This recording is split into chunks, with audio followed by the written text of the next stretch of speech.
शेतकऱ्यांनी आणि सरकारने 1 एकरमध्ये 4 क्विंटल कापसाची आट घातली। शेतकरी त्याच्यामुळे अडचणीत आला। आमचं मत असं आहे की हेक्टरी गेल्या वेळेस 25 क्विंटल होती, ती आट आपण कायम ठेवा आणि जी 4 क्विंटल एकर मारली तिला 10 क्विंटल खरेदी करण्याचं शेतकऱ्याला हे स्थिर करावं। कारण की पेरे सुद्धा आज काही शेतकऱ्याचे पेरे सुद्धा नाहीये की कापसाचा पेरा 7-12 असल्याशिवाय कापूस खरेदी होत नाही। अख्ख्या मराठवाड्यात हा प्रॉब्लेम आहे, तरी सरकारने ताबडतोब शेतकऱ्यासाठी या दोन्ही अटी स्थिर करून सनी शेतकऱ्याला मदत करावी ही विनंती आपल्या माध्यमातून अर्जुन खोतकर साहेब। माननीय अध्यक्ष महोदय, 25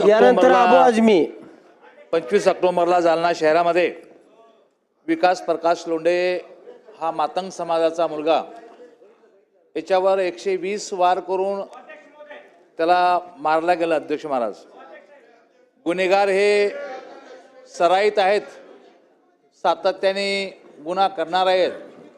मग अशा लोकांवरती मोका अंतर्गत कारवाई करावी अशा प्रकारचा मागणी संपूर्ण शहर मोर्चा काढला। मातंग, दलित, ख्रिश्चन सर्व समाजाच्या लोकांनी मोठा मोर्चा काढला। अध्यक्ष महाराज, याच्यावर तातडीनं मोका अंतर्गत कारवाई सरकारने केली पाहिजे।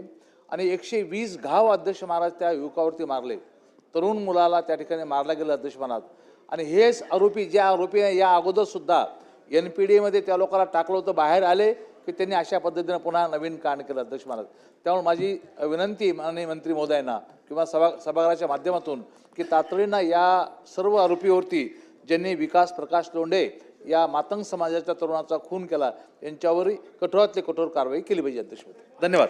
अबू आझमी साहेब। महोदय, अध्यक्ष महोदय, रोहित दादा पवार। अध्यक्ष महोदय, राजश्री साहू महाराज, छत्रपति साहू महाराज ने अपनी पूरी जिंदगी दलितों, वंचित और पिछड़े समाज के लिए वक्फ किया था। अध्यक्ष महोदय, उन्होंने एजुकेशन की इम्पोर्टेंस को पहचानते हुए सभी वर्गों के लिए उपलब्ध कराया।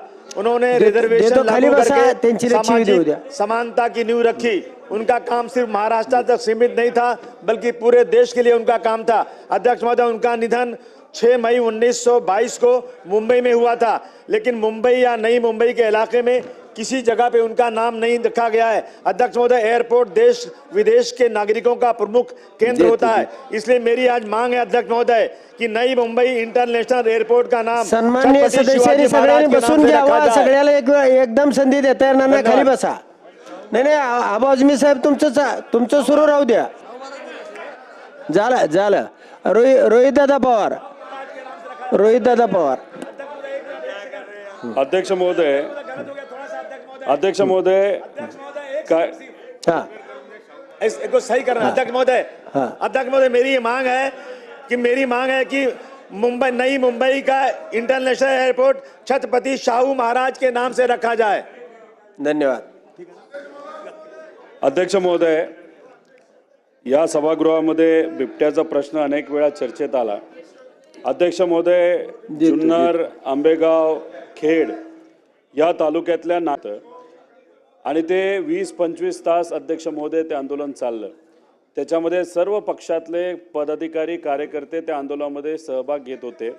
अध्यक्ष महोदय, तिथं उपमुख्यमंत्री एकनाथजी शिंदे साहेब त्या ठिकाणी गेले होते आणि तिथं त्यांनी सांगितलं होतं की हे आंदोलन शेतकऱ्यासाठी आणि स्थानिक लोकांसाठी महत्त्वाचं असल्यामुळे ज्या लोकांवर FIR झालेली त्या लोकांची FIR ही मागे घेतली जाईल। अध्यक्ष महोदय, तिथं असं समजतं की जे सत्तेतले पदाधिकारी आहेत त्यांचे FIR मागे घेतले। देवदत्त निकम आणि इतरही जे काही सामाजिक कार्यकर्ते ते दुसऱ्या पक्षातले, विरोधातल्या पक्षातले असले तरी विषय हा सर्वसामान्य लोकांचा होता। त्यामुळे सरकारला विनंती करतो आपल्या माध्यमातून FIR मागे घेत असताना सगळ्यांचेच FIR अध्यक्ष महोदय त्या ठिकाणी मागे घेतले पाहिजे। धन्यवाद। आव्हाड साहेब। अध्यक्ष महोदय, माझ्या मतदारसंघामध्ये भोलानगर, शिवाजीनगर हा भाग असून या भागातनं उन्नत रेल्वे प्रायोजित आहे। आता त्या ठिकाणी 3,500 झोपडे आहेत आणि त्याच्यातल्या 786 बाधित होणार आहेत। देतो, खाली बसून घ्या सगळ्यांनी। सांगण्यात आले की 3,500 देतो, आपल्याला 5 मिनिटात संपवायचं आहे, लक्षवेधी सुरू करायचे करण्यात येईल।